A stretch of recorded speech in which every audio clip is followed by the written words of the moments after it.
That's the number one reason. It's the number one reason why people fail in this business. Hey everyone, Derrick here, senior trader over at T3 Trading Group. Today, I want to bring you back to an afternoon meeting I did with my team very recently where I got super fired up. I was talking about the importance of risk management and discipline when it comes to your trading and why so many traders fail when they pursue this business. This is a valuable lesson that you can take with you regardless of your experience level. Let's check it out. Jorge, who is one of our newer professional traders, I think you've only been with us for a few months, had some questions that he brought up before the market even closed in the VTF that I'll kind of go over a little bit. Basically he was talking about being a newer trader, struggling a bit in the beginning, what are the right things to do. So let's talk about this pretty broadly. So I guess there's a whole handful of points that I need to try to make about this. So first of all, the learning curve in trading is big, right? The learning curve in trading is massive. And if you've been trying to do this as a full-time thing for yourself and you've been doing it for less than a year, you are definitely still in that learning curve. Heck, I've been doing this for over a decade and I'm still learning new stuff about trading all the time. So the learning curve never ends, but the learning curve is extremely steep in that first year. And the longer you're in the business, it kind of tapers off a little bit where it becomes a little bit less steep. But for anyone who's part of the team here, and let's say you've been here for 6 months, or ask yourself, anybody who's on the team here who's been here for a year or less, ask yourself where you're at with your learning and how much you know now compared to how much you knew when you were a month in. Even if you're 3 to 6 months into your career and you're still at that phase where you're struggling, just think about it not from a P&L perspective, just think about it purely from a learning perspective. Where are you right now compared to where you were when you were 2 weeks in, 1 month in, then 3 months in, then 6 months in? Like, I'm sure any of you guys can say who have been here for a little while that the amount that you know now that you're 6 months in or 8 months in compared to when you were 1 month in, 3 months in is dramatic. It's dramatic. And that's the learning curve. The learning curve also makes it so hard to make money when you first get started. Almost all traders, even those who become very successful in this business, lose money in the beginning of their trading career. And that's why, honestly, I think it's so important to be part of a team like ours, because what our team is going to do, and by being able to participate in these meetings and the training program and everything else, that actually is going to accelerate yourself through that learning curve so much faster, and hopefully it saves you on making mistakes. It saves you on not having to learn things the hard way because you're learning things from the team as a whole. But even with that, the learning curve is so steep, and if you're probably going to be losing money when you first get started, it makes risk management so important when you're starting.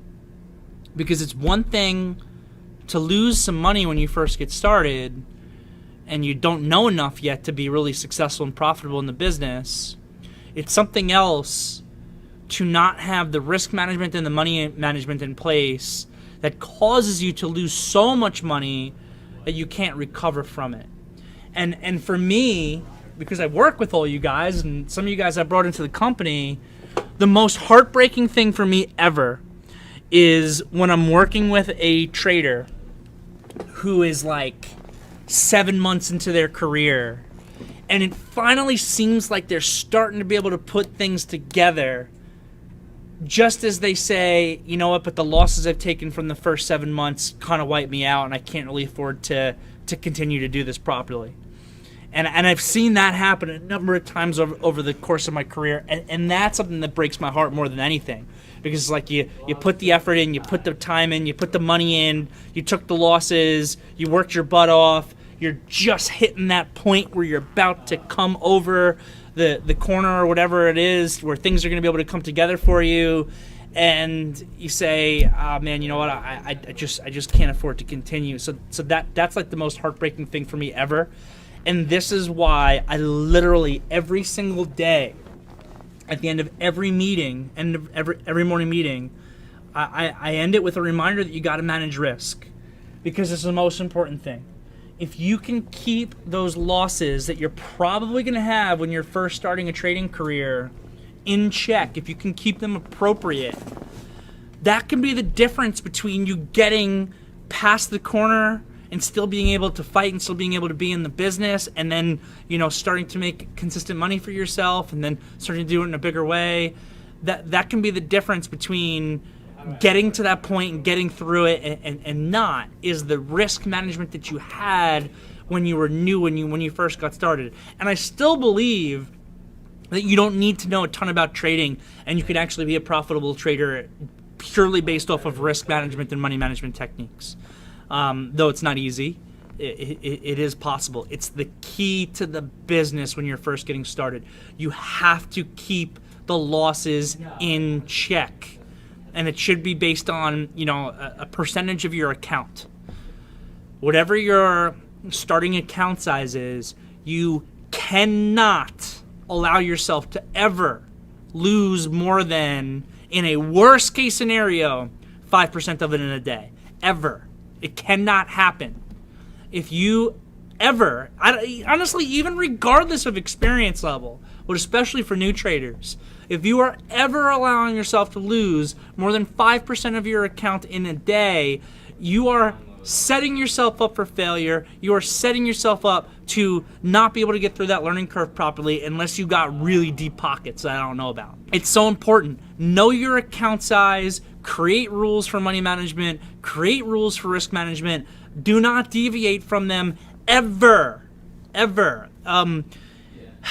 We have a recency bias as traders. I was just speaking to somebody about this yesterday. We have a recency bias as traders. We always think that this trading day, this trade, this next trade, that is what matters. And oh my God, I'm down $1,000 today. I can't stop trading. I gotta make it back on the next trade. It's the wrong mentality. It's the wrong mentality. I don't know what else I can do except scream at this. And I love people who reach out to me and ask for ridiculous risk settings on their downside, because all you're doing is setting yourself up for failure on that. You gotta keep the risk numbers on the downside tight, especially when you're getting started, you're going through the learning curve and you don't even know your left foot from your right foot yet. That's how you keep yourself in the game to get through the learning curve to actually be able to become successful. So whatever your number is, and again, that number is going to vary from person to person based on your background and capital access and things like that. Whatever your number is, don't lose more than it. I don't care what the excuse was. If your number is $500, there is never an excuse to lose $502. I don't care. I don't care what anyone says to me, and I'm starting to get fired up about it because I see people do this. If your max loss that you cannot allow yourself to lose more than is $500, you cannot lose $502. You're setting yourself up for failure, and I don't care what the next trade is.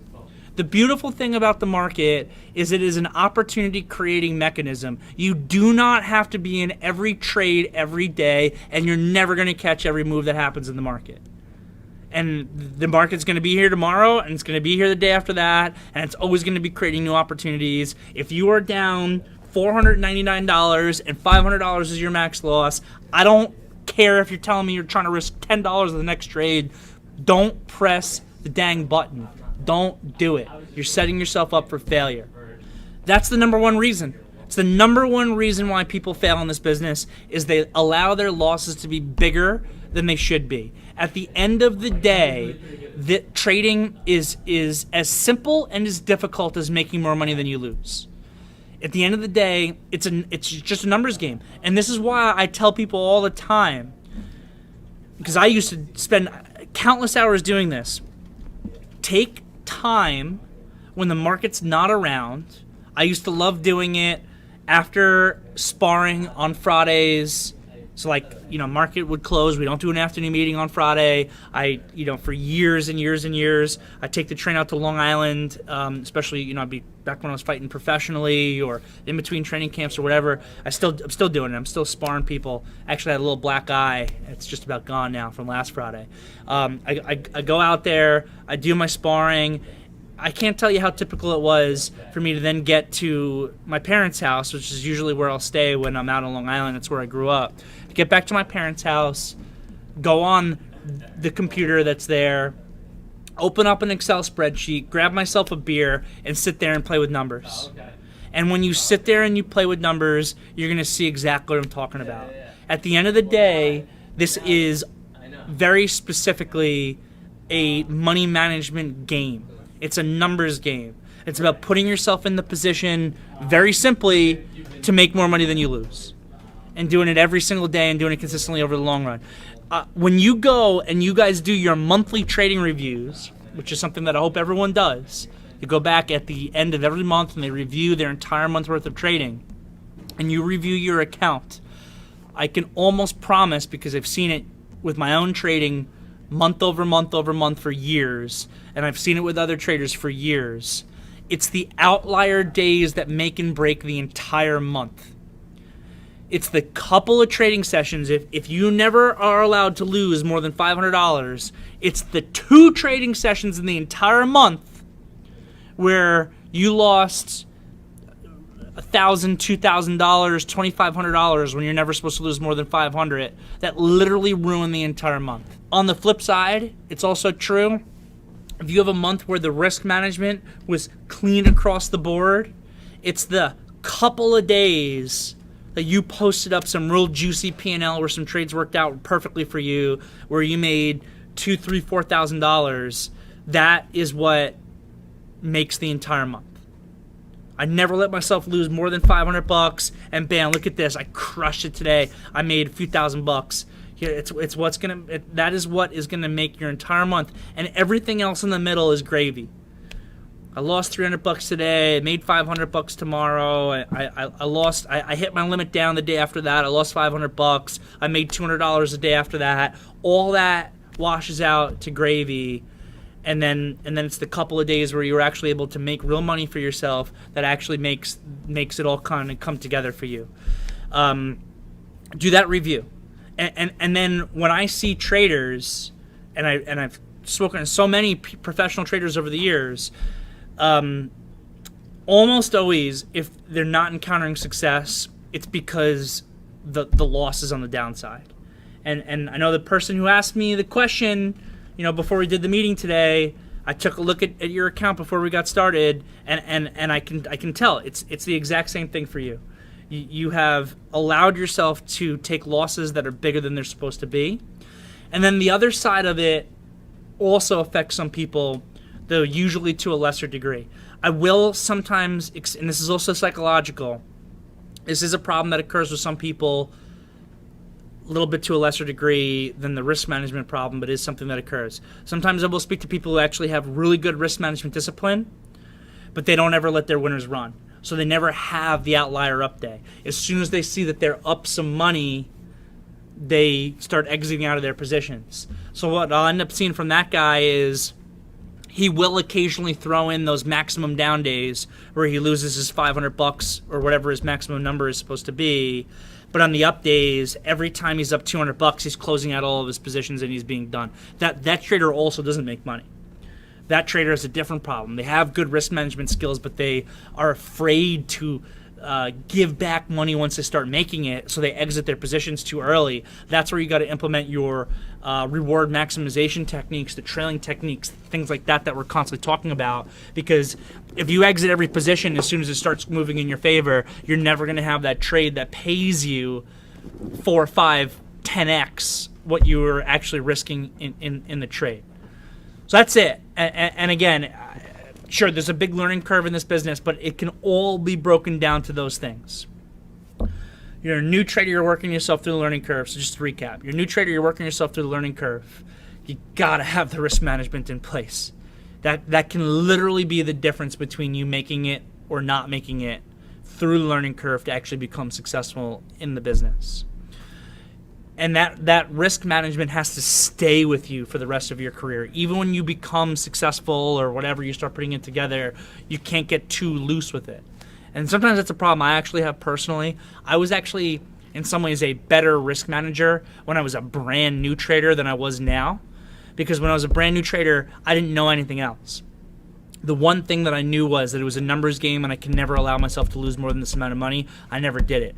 Now sometimes I can actually make the mistake of thinking, oh, Derrick, you've been doing this for so years. You're a really good trader. Just take this next trade because it's a really good trade even though you're violating your money management rules. So I can actually make that mistake myself sometimes. Can't do it. Can't allow yourself to do it. So that's it. It starts with the learning curve, the risk management. The risk management continues forever. And then for some people also, it's the reward maximization on the upside, being able to put it together. So it's both sides, You got to limit the downside. The reward has to be there. And again, it's entirely money management.